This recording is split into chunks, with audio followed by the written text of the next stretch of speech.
अजित पवारांचा अपघात हा नक्कीच संशयास्पद आहे आणि रोहित पवार हे फक्त राजकीय नेते नसून रोहित पवार हे त्यांच्या कुटुंबाचे महत्त्वाचे घटक आहेत. ते विधिमंडळाचे सदस्य आहेत.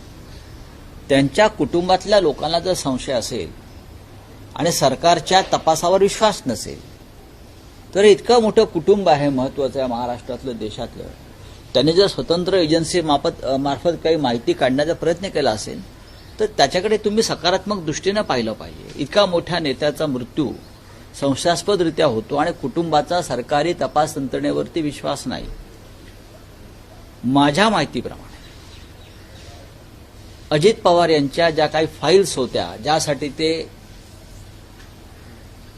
भाजपात गेले ती फाईल पुन्हा उघडण्यात आली होती त्यांच्या मृत्यूपूर्वी. खास करून जरंडेश्वर साखर कारखान्याचं कर्जाचा विषय होता.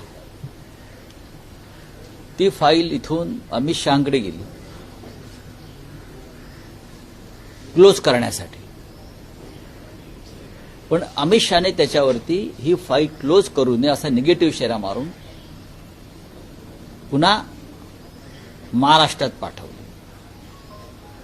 आणि त्यानंतर भाजपचे मंत्री बोलायला लागले तुमची फाईल बंद झालेली नाही दादा.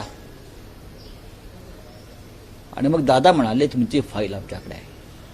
इथून ती सुरुवात झाली. ज्या कारणासाठी अजित पवार हे भाजपाबरोबर गेले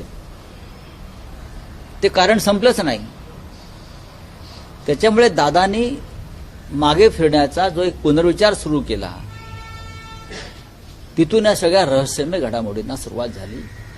अमित शहाने ती फाईल बंद करण्यास नकार दिला. आपण जर कोणाला मिळाली तर त्या फाईलची शेरे जाऊन पाहू शकता. खास करून जरंडेश्वर साखर कारखान्याची जी फाईल आहे, जे कर्ज, तो कर्जाचा विषय आहे त्या संदर्भातला वित्तीय संस्थांचा, त्यात घोटाळा झाल्यामुळे जरंडेश्वरची संपत्ती जप्त करण्यात आली होती दादांची वगैरे. पण ती फाईल अचानक उघडण्यात आली आणि केंद्रीय सहकार मंत्र्यांनी ती चौकशी थांबवू नये, फाईल क्लोज करू नये अशा प्रकारचा शेरा मारून ती फाईल महाराष्ट्रात पाठवली आणि त्यानंतर महाराष्ट्रात गेल्या 3 महिन्यापासून दादा विरुद्ध भाजपा हे सुरू झालं.